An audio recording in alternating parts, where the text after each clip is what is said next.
Hi, it's Pastor Paul L. Anderson here at the Fountain of Raleigh Fellowship, where we believe God's blessings never stop flowing. It is Satisfaction Saturday. It is that day that we're at the last day of the week, the seventh day, and it's a day of rest. We're so grateful how God teaches us, and we find throughout the Word that in 6 days God made the world, and on the seventh day He rested. He decided it would be a moment for all of us to have refreshments.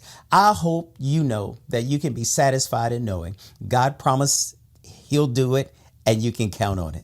Today, please look with me into the Gospel according to St. Luke, the 8th chapter, verses 22 through 25 from the New Living Translation. A message that I have entitled, Where is Your Faith? Where is your faith?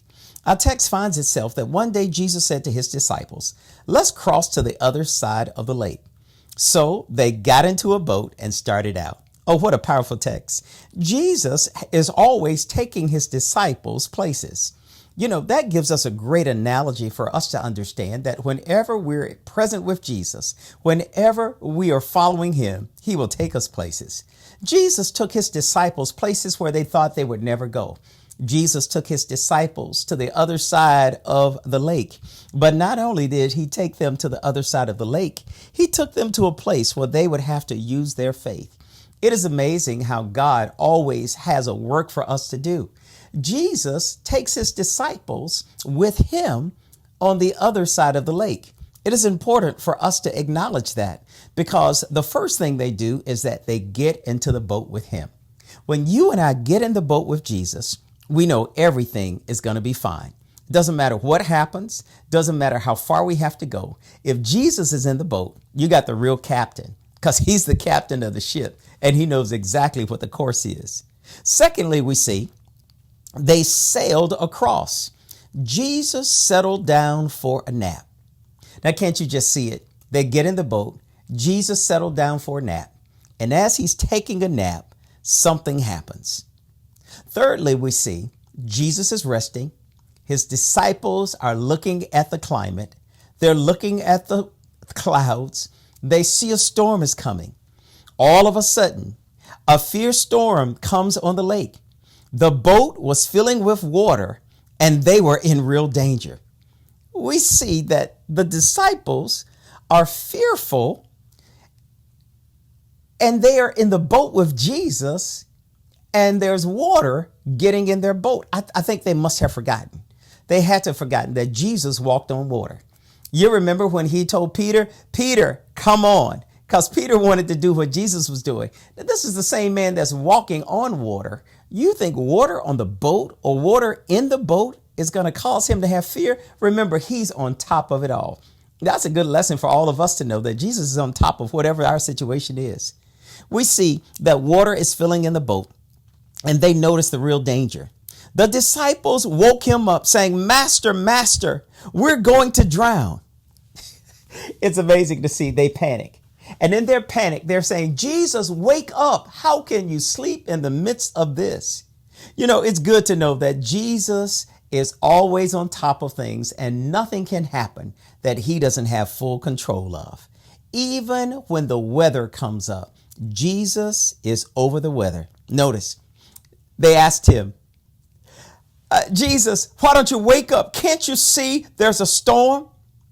Suddenly, when Jesus woke up, he rebuked the wind and the raging waves, and suddenly the storm stopped and it was a great calm.